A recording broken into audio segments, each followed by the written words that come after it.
Ben Shapiro is one of the most influential political pundits and online influencers in the world. This is a man who has an audience filled with people who adore him and equally many people who dislike him. And he has amassed this fan base of haters and supporters through his quirky style of debate, which revolves around him spitting out nonsense as fast as possible so that it either sounds correct or that he says so many things at once that it's hard to really nail down what his argument actually is. Ben Shapiro first rose to fame through the circulation of short clips of him owning feminists and transgender people and college students, of course, and he famously coined the phrase, "facts don't care about your feelings," which is incredibly ironic because Ben Shapiro consistently uses feelings over facts to make an argument. However, at the end of the day, we don't need another video calling out Ben Shapiro for his politics. There are plenty of good videos that I will link in the description that all tackle Ben Shapiro and his politics directly. Rather, what I'm here to talk about is movies, TV shows, pop culture, and just nerdy things in general, because that's what I am,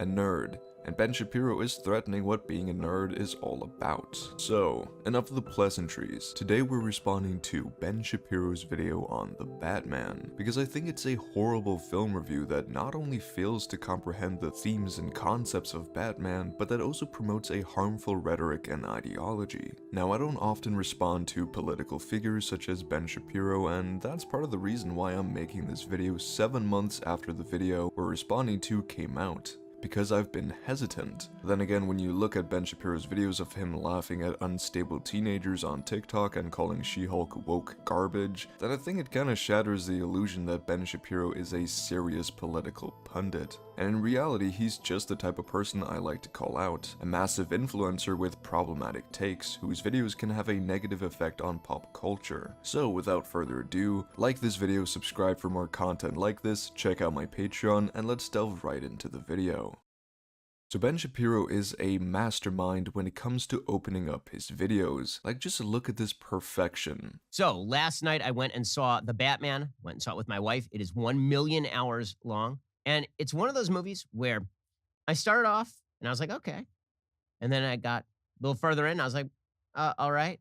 And then I got to the end, I was like, meh. And then the more I thought about it, the angrier I became. And so you're about to hear a lot of hot takes on The Batman, because I hate this movie. I remember someone on Twitter saying that this was his reaction the first time he had intercourse, and I think that's great. But alright, enough fooling around. I'm not here to make jokes about Ben Shapiro. Too much. We're here to criticize his critique of The Batman. So let's stick to that. Now, he starts off his review like most film reviews do, very uncontroversially. He mentions some of the things he likes. For example, how this movie shows us more of the detective side of Batman, which is true and is a good thing. He mentions how visually pleasing the movie is and how they captured the essence of Gotham quite well. He relates this Gotham to the Gotham in Joker, but of course this Gotham is a little further in the future, but they also show a different side to Gotham than Joker did. And this is all fine. Taste is quite subjective, so yeah, I don't really have any quarrels here. He also slides in a quick flex of his musical background. The music to the film is okay. I think that Michael Giacchino tends to be a little bit derivative in how he does the scores to the films. This one, he basically takes the music that Hans Zimmer and James Newton Howard wrote for Batman Begins in the Nolan trilogy, which the theme goes da da, and here he just inverts it. So instead of da da, it's da da. Okay, fine. So it's a little bit derivative, but the score is totally fine.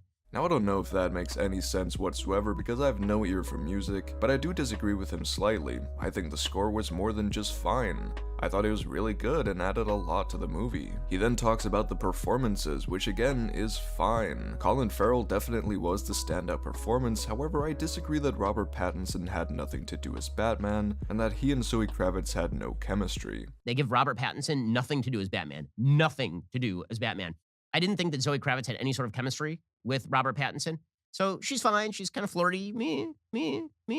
I didn't see anything particularly wrong with her performance. I just didn't see a lot right with her performance. I do think the Batman and Catwoman had a lot of chemistry. People wanted more than what we were given, but maybe that's just people being horny. I also think Robert Pattinson played Batman perfectly for what this film needed him to be. Sure, there weren't many emotional moments, but it's also Batman. He isn't that emotional. He does have some room to shine though, for example when Alfred almost dies. However, so far there's nothing really wrong with this video. There's nothing for me to respond to.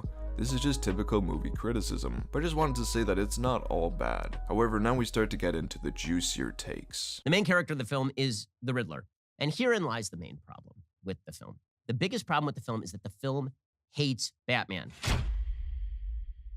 Like the actual Batman character hates the Batman character. And this drives me up an absolute wall. Now, he goes in depth with this argument later, so we'll get back to it then. But I just need to say that this film absolutely does not hate Batman. And I think it's important to call this out so that it doesn't add to this silly idea that modern cinema is ruining our heroes. I'll get into this a bit later. However, this movie is a commentary on the character of Batman. And although it is critical of Batman, it's still a love letter to the character. A film critiquing its main character is not a bad thing. So many great pieces of media do this. It doesn't mean the movie hates Batman. This movie is actually very pro-Batman, hence it's a fucking Batman movie, and he's the hero of the story. But instead of showing us a fully realized Batman that's already set in his ways, Matt Reeves decided to give him a character arc first. I'll get more into this later, but Batman starts out vengeful and spiteful. He's targeting crime, but is only really beating up petty criminals, while being blind to the actual corruption that's poisoning Gotham. He learns throughout this film that although his mission is ultimately a noble one, his attention is set on the wrong things. I think it's a very disingenuous statement to say that this film hates Batman, because it absolutely does not. However, we'll get back to this, because he first goes on a little spiel about the woke aspects of this film. The biggest problem with the film is not the wokeness. Yes, there's some woke touches. You have Catwoman, who is a woman of color, who is, of course, good. And you have the black female mayor, who is good. And you have the black Jim Gordon, who is good. Every white character is apparently bad, like all of them. Fine, whatever. I don't really care about that. That's fine. Am I crazy, or is he literally just saying that black people in movies are bad? That's literally what he's implying. Apparently wokeness just means that black people have prominent roles in movies, nothing else. The mayor is even a new character, but still she's woke because black people are woke. I guess the argument that these people only care when you race swap characters goes out the fucking window when these people get mad at a new character for being black and a decent person. He says he doesn't care about the wokeness, but he does care. Otherwise, why would he mention this? I really want to try to understand why people get so worked up about wokeness, a word that has lost all meaning. I want to understand why people think their favorite media is being corrupted, but it's hard to be sympathetic to a cause when people like Ben Shapiro complain about black people being shoved into movies for political reasons, but then also get equally angry every time a black person is just in a movie. Black people are allowed to exist, Ben. I don't know why I have to tell you this, you're a grown-ass man. It's not just something woke media is trying to manipulate you into thinking. Naturally, Ben already knows this. He's a grifter, he profits from spreading this agenda, but it's the people who watch him that I'm more worried about, because I don't think all of them are bad people, just misguided. The word woke has no meaning anymore. It's just a buzzword for anything in a modern movie that someone doesn't like. Something that they can attribute to some secret political message, even when that something is literally just the casting of black people in a Batman movie. Also, the argument that all the black characters seem to be good and all the white characters are bad is also just stupid, and we see this argument every time something new comes out, and it's almost never the case. Most characters in this movie are kind of bad people, or at least morally gray. Selina Kyle doesn't really do many good deeds in this film. She's mostly just looking out for herself and her friend. Bruce Wayne, who's literally the main character who, despite being part of the problem due to his ignorance, is still the hero of the story and a good guy at the end of the day. And knock knock, he's white. Alfred is also a good white man. Like, just because Jim Gordon and the mayor are morally decent people and black doesn't mean this movie is anti-white, and anyone getting triggered by this is failing to see the point of the film. Yes, most of the evil, corrupt elites in this film are white, but this film is trying to do social commentary, and it's kinda realistic. Gang bosses, corrupt politicians, and far-right online groups are almost always white, at least in America. If you have a problem with this, then good. That's one of the main messages of the movie. Not all white people are bad. Most white people, in fact, are just decent people, like everyone else. And they also get screwed over by the wealthy and the powerful, just like everyone else. However, it's also not wrong to suggest that most of these powerful and wealthy people are white. If you think portraying most of the corrupt elites in this film as white is a problem, then you recognize the problem that the movie is trying to convey. They don't like it either. This is not pushing diversity where it's not needed, because this is social commentary. Many fantastic movies have social commentary, or at least political commentary. Most good pieces of art criticize things. Most good pieces of art try to convey a message. It's not just progressive for the sake of being progressive, it's trying to say something meaningful. However, naturally, someone like Ben Shapiro won't like it when rich and wealthy people are shown to be prone to corruption, because those are kind of the people his politics seek to protect. You have Catwoman say stuff about white privileged elites, and she makes a suggestion that Bruce Wayne as a child, when his parents were killed, he doesn't really have a right to be super upset about that because, of course, he was very, very rich. That doesn't, kind of rings hollow. Bruce being orphaned wasn't easy. That's not what the movie is saying. But there is a difference between being orphaned while still being taken care of by a loving father figure in a billion-dollar mansion compared to being raised in an orphanage that had no money whatsoever and where most children suffered and died. Bruce has been blindsided by his quest for vengeance, letting Batman become his whole identity, when he could have been doing worthwhile things as Bruce Wayne too. Again, this movie isn't saying that it's easy to watch your parents get murdered just because you're a billionaire, but it is trying to say that it's okay to acknowledge that despite this trauma, Bruce Wayne still had more of his physiological needs, his security, and partially some of his needs for love, through Alfred, fulfilled, compared to these other orphans who had pretty much none of these things. Again, this is social commentary and it's nuanced, and of course Ben Shapiro won't appreciate a film exploring how growing up with wealth and privilege can make your life easier compared to people growing up with extreme poverty and neglect. But the main theme is not a throwaway. The main theme is what matters here. The film despises Batman. So every Batman iteration has to explain why a man who is a billionaire would dress up like a bat and go around beating up criminals. It's not answered. And the director doesn't know. And the writer doesn't know. And this is the problem. So in the Nolan films, to take the contrast, the question as to why Batman does this is because if Batman does not actually intimidate the criminal underworld because the city is so corrupt, no one else will do it, and money isn't going to solve the problem. And so he needs to create a theatrical kind of fear in order to dissuade the criminal underworld from participating. And then, as it turns out, he also has to save the city itself and demonstrate his faith in the city by becoming a symbol. Here, you don't really know why Batman is doing what he's doing. It's never explained. He's very wealthy. He doesn't apparently do anything with his wealth. He doesn't try to give charity. He doesn't. I mean, this is actually made a plot point. He's a bad man because he's white. He's a bad white man who doesn't actually give charity. He's not involved, and he's not playing that as a role. Again, this is part of the problem. Batman's motivation is literally revealed at the very beginning of the movie. He says, "I am vengeance," which is the line of a person who's clearly emotionally unstable and broken. He's traumatized, and in his life of privilege, he's removed himself so far from the rest of Gotham that his only idea of causing change is this infantile persona of a vigilante. But instead of actually striving to cause change, it's all to satisfy his own egocentric need for vengeance. During most of this film, he's not where Batman usually is yet. Like Ben points out, the point of Batman is to do what the law can't, which is fight against and cause fear in the criminal underworld, who hold so much power that they're practically untouchable by the law. He also needs to become a symbol for the people of Gotham. This is true. This is what makes Batman, Batman. However, Ben completely misses the point. This isn't a fully realized Batman yet. He's misguided, and this film shows him developing into this symbolic role. Only towards the end of the film does he learn that he can be more than just fear. He can be hope. Instead of aiming to frighten petty criminals, he can aim to create hope for the people of Gotham. Towards the end, he realizes that to cause real change, he needs to fight for Gotham rather than himself. He learns over and over again that simply trying to intimidate criminals is only making things worse. He spent all his time fighting low-level thugs, and yet even the world's greatest detective was completely blindsided by Falcone's plot. Again, it's like he grows up and matures throughout this movie. He's not fixing anything yet, but he will, eventually. Batman isn't truly Batman yet at the beginning of this movie, but by the end, he is all of those things that Ben was saying that Batman needed to be. A symbol of hope for Gotham,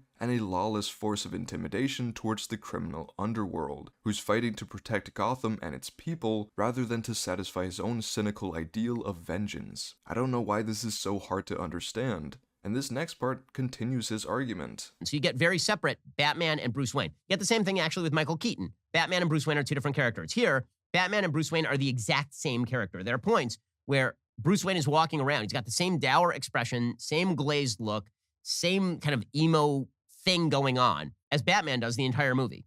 And so there's no dichotomy. There is no Bruce Wayne yet. That's the point. Batman is usually split in two. There's the real persona, which is Batman, and then there's the genius billionaire playboy philanthropist, who no one would assume could possibly be Batman. However, this is not present in this film. But don't worry, my friend, this is what Bruce learns by the end of the movie. He had been neglecting his role as a privileged and powerful figure in Gotham, who can actually help the city in ways that Batman never could. The Bruce Wayne persona probably won't be as playboyish as the Nolan trilogy, but we've already seen the split happen.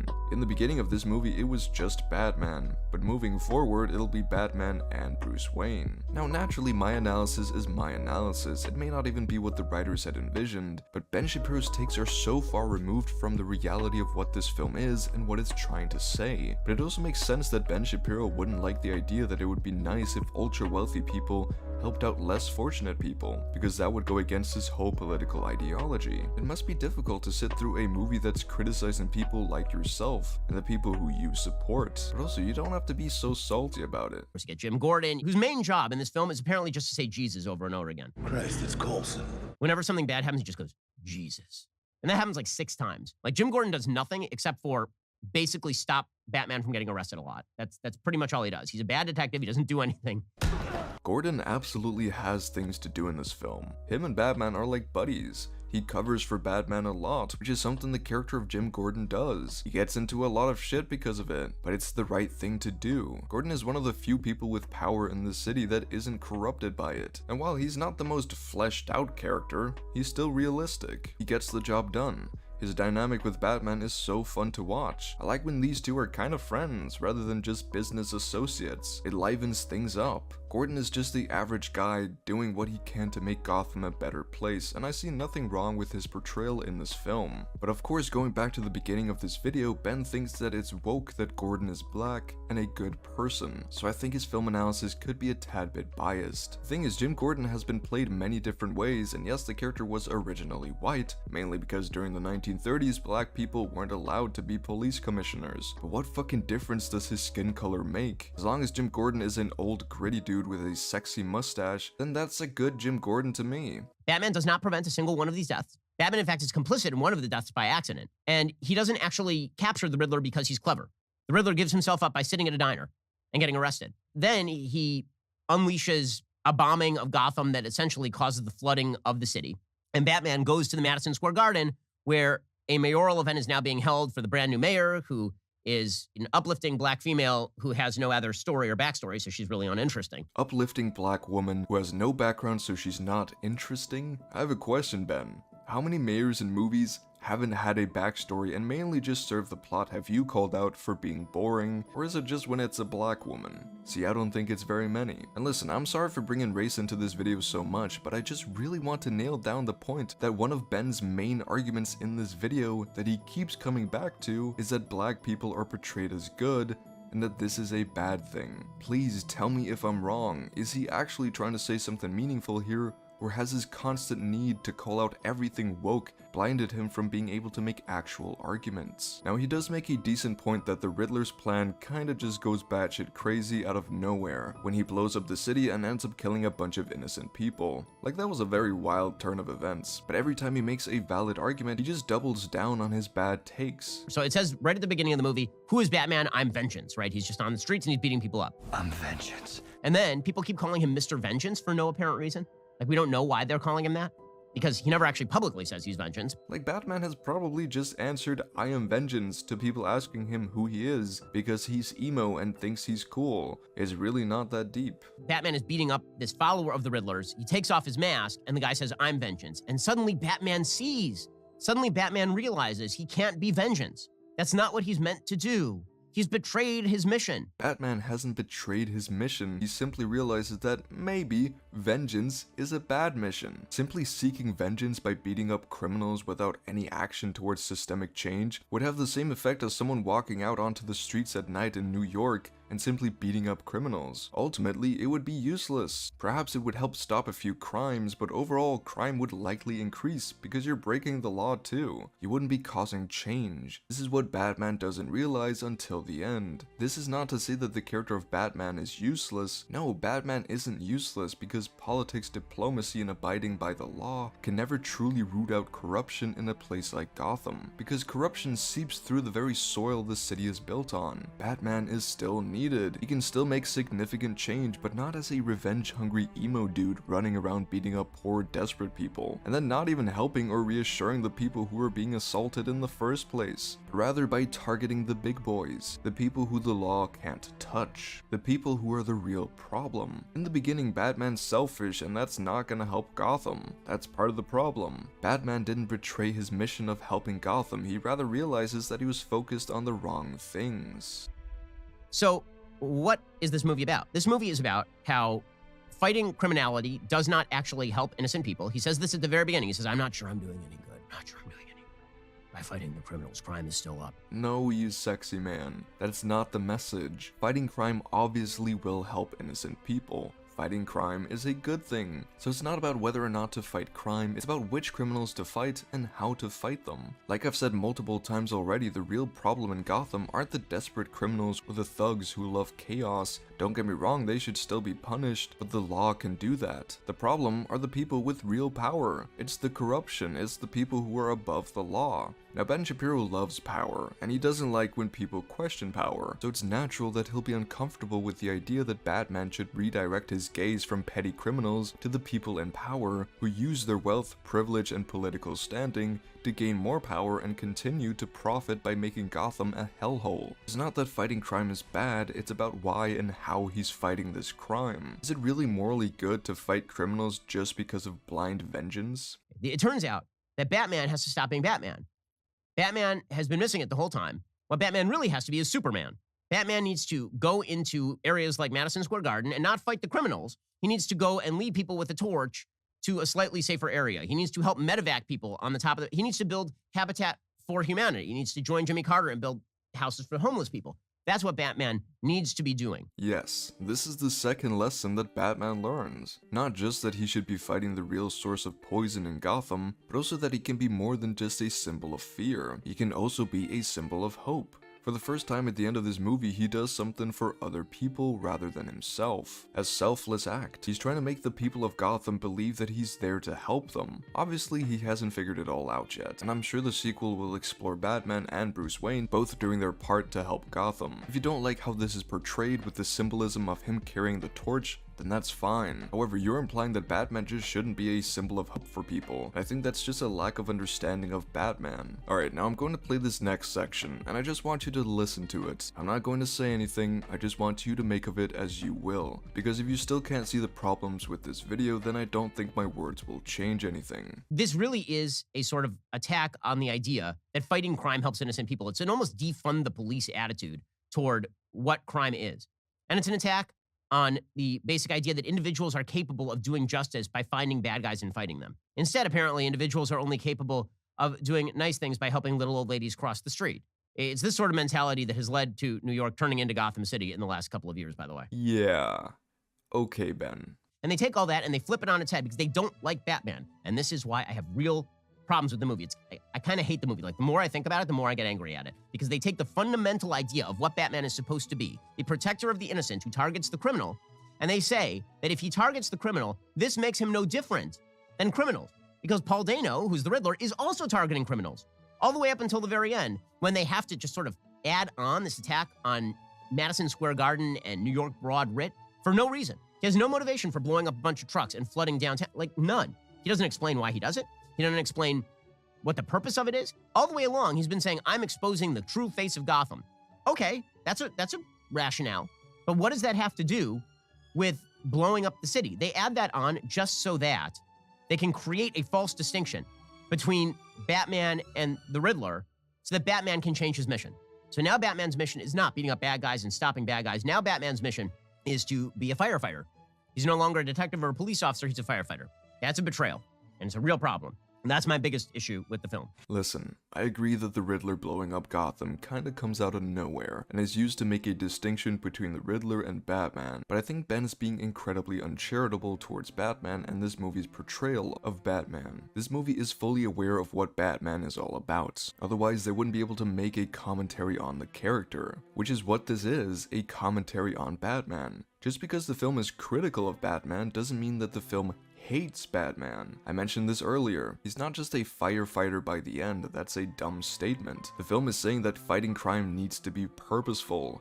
You can't just go around spanking low-level thugs because they're simply a product of the problem, not the problem itself. Now yes, both the Riddler and Batman have similar motivations and a similar goal. However, both of their tactics are questionable until the end, where Batman distinguishes himself as good. The Riddler may have a somewhat valiant goal, but he's reckless, he murders people, which is strictly against Batman's moral code. Some of the best Batman stories are the ones where Batman has to fight with his very moralistic refusal to kill. And the question often comes up whether or not it would actually be better if some people were killed. This question is sometimes ambiguous, especially in regards to Batman's villains. I don't think it's bad when stories pit our heroes and villains against each other in terms of their morals, where sometimes it's the smallest details that makes one right and the other wrong. This dynamic is why I loved Daredevil and the Punisher in Daredevil Season 2. They were practically the same person, except for their ideology on killing. I don't think this movie has misportrayed the essence of Batman in any way. And the reason I have such a problem with this argument is because it aligns with this sentiment that modern cinema is ruining our heroes. The same shit happened with the Luke Skywalker. The same thing happened with Marvel heroes in Phase 4, and now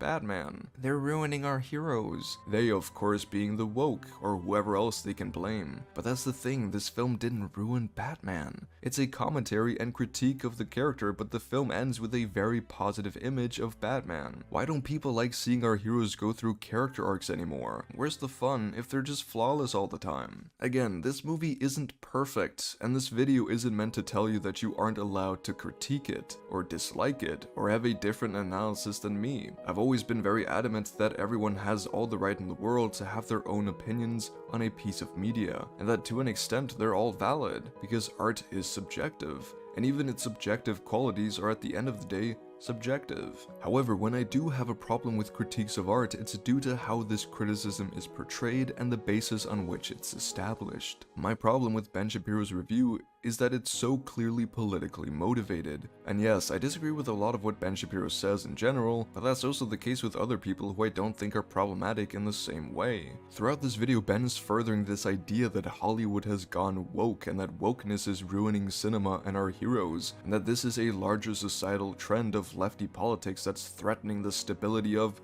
something, whatever. That's ultimately his goal with these videos, to further his own politics rather than to say or do anything meaningful for media criticism and art in general. His video is filled with these throwaway lines about why modern politics is the problem with modern cinema. The generalized cheap left-wing sensibility is very silly with regard to Catwoman. When in reality, cinema has always been political, and these political messages have always leaned more left, because art in general tends to be more progressive. However, nowadays it has become so profitable to be part of this grift that wokeness is what's ruining our franchises and our heroes and even our culture. It's perfectly fine if you don't like the direction that Hollywood is going, or if you think your favorite franchises have been ruined, you can absolutely still complain about these things. But you deserve better than reactionaries who will call anything woke if it portrays a minority in any positive light. People like this on YouTube don't care about making these franchises or Hollywood better, because if anything actually changed, then they wouldn't have anything to get mad about, and then they wouldn't be able to make content about it, and then they wouldn't make any money. I think it's a problem when massive and respected influencers with millions of followers use arguments that literally just boil down to, this movie has good black people and bad white people. That's woke, and it's a problem. It's crazy how many people today will watch videos like these and just accept that, oh,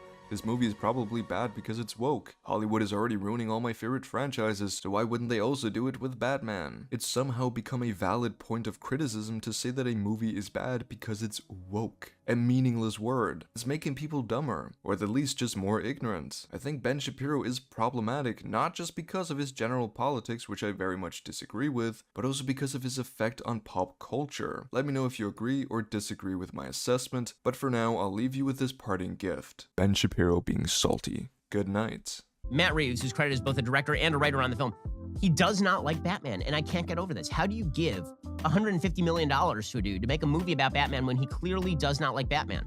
When he thinks that Batman is bad, and that Batman has to be shown the error of his ways and learn to be a nicer human being?